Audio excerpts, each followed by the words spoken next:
Hi, I was watching watching Hannity on TV. Don't ask me why, but he always occasionally has an interesting video on, and there was a history teacher, an LA history teacher, because apparently there's this big thing about LA teachers us getting behind this whole illegal immigration brouhaha that's developing, and he got up, and this is what he said.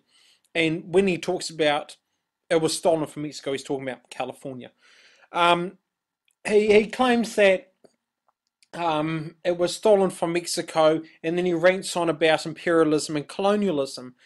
And I sat there and I thought, hang on, who were the people who colonized Mexico? The last time I looked, when I looked on the TV, he didn't look like a indigenous person from Mexico. He didn't look like an indigenous person from South America. I wonder what his background is. Is it because he has maybe Spanish or Portuguese background?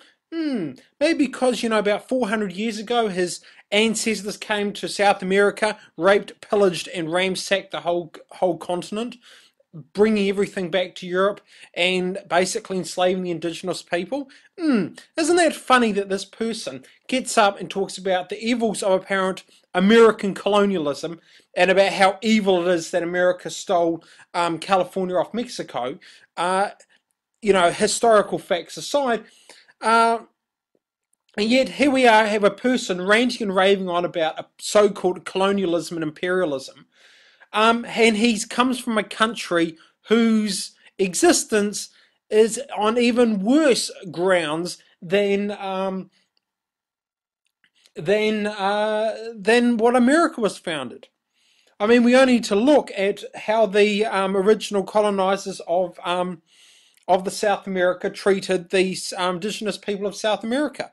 So I find this the height of hypocrisy when we hear people like him, Hispanic people, getting up talking about the evils of imperialism, evils of colonialism, and yet, hang on, their existence is off the back of colonialism and imperialism. Because as far as I see, they don't look like indigenous South Americans. Maybe somebody could correct me, but when I saw this LA history teacher on TV, he did not look like or even remotely resemble an indigenous person from South America. So, like I said, another example of people throwing around the terms imperialism and colonialism whilst ignoring how their existence, how they came into existence. Need be reminded yet again that Spain and Portugal raped and pillaged their way across South America and enslaved the indigenous people of South America. So it's very rich when I hear the descendants of those imperialists, of those colonialists, getting up and speaking about the evils of imperialism and colonialism. It's hypocrisy, but of course, that never stops anybody from getting up, ranting and raving.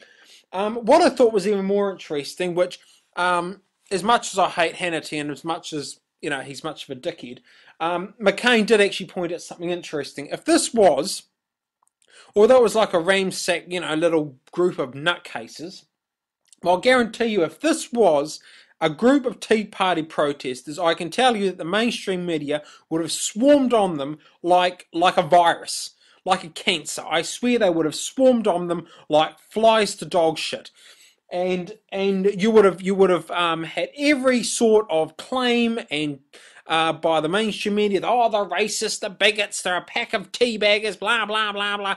And it's amazing, not a single thing has been done by the mainstream media regarding this protest. They always seem to be able to have the time and the resources to chase after, quite frankly, chase after the quote-unquote teabaggers, but when it comes to actually chasing after so-called freaky fringes whom they somehow have an affinity or a sympathy for, they apparently they don't have the resources to cover it.